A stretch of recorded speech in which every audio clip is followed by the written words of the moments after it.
We're going to talk economic development and transportation with both the county executive and Council Vice President Friedson. So what are some consensus ideas that the county executive, the delegation share for making Montgomery County more competitive within the region? Well, thank you so much for the question. Really appreciate being here. We have to be honest about the challenges that we face, and we face some challenges economically. We need to be more competitive. We can't rest on the laurels that Montgomery County has always been a great place to work and to live. It continues to be, but everybody else has stepped up their game, and we have to step up ours. But I am more confident and more excited and more bullish about the opportunities that we have in Montgomery County economically. And we have to remember that every other jurisdiction on earth, basically, would love to face the challenges that we face with the opportunities that we have. And we can't talk about economic development without housing and without transportation, and we need state support for that. But let me focus on particularly economic development related to biohealth. We have done a tremendous job in Montgomery County of really focusing on this. We have, based on, depending on how you look at it, the third or fourth best biohealth cluster in the country. But we want to have the best biohealth cluster in the country. The new economic development strategic plan that I sponsored, that the council and the county executive worked on, now has a consensus around where we're going to go and how we're going to get there and how we're going to hold ourselves accountable to it. And it really focuses on biohealth and growth industries and also on quantum computing.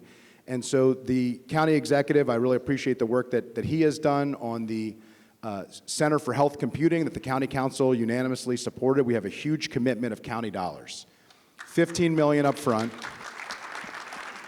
and $5 million a year every year for the next 5 years. That's matched by $5 million every year for those next 5 years from the University of Maryland at College Park and the University of Maryland, Baltimore, with a partnership with the University of Maryland Medical System.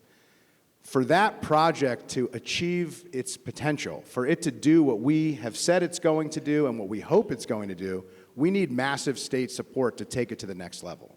We're going to need tens of millions of dollars to build building and campus and to really grow that out. And I know we're going to work closely with our Chief Legislative Officer here, with Capital Budget Chair Craig Zucker, with the District 16-18 delegation, with the entire Montgomery County delegation to make sure we secure that. But COVID has showed us that Montgomery County's strength in biohealth could be a huge opportunity for the next 20, 30, 40, 50 years. And this didn't happen by accident. It didn't happen by chance. The federal labs that are here are a huge benefit, but really it was the Human Genome Project, a $3.8 billion federal investment that created at least $800 billion when it was last analyzed in 2015 in private economic activity. $800 billion. It's probably well over $1 trillion now. That type of federal support and state support to build out this type of industry is critical, and we need to make it happen. And then we need to make sure that we're connecting with the universities at Shady Grove and with Montgomery College and with our private partners. But there's real opportunity here. I think the state could be a huge partner, and if we are really going to reach the full potential of our biohealth industry and to see this significant investment really take off, the collaboration that we're already having between College Park, University of Maryland, Baltimore, University of Maryland Medical System, and the county for the first time creating that research triangle that has never existed before and that will exist now for the first time.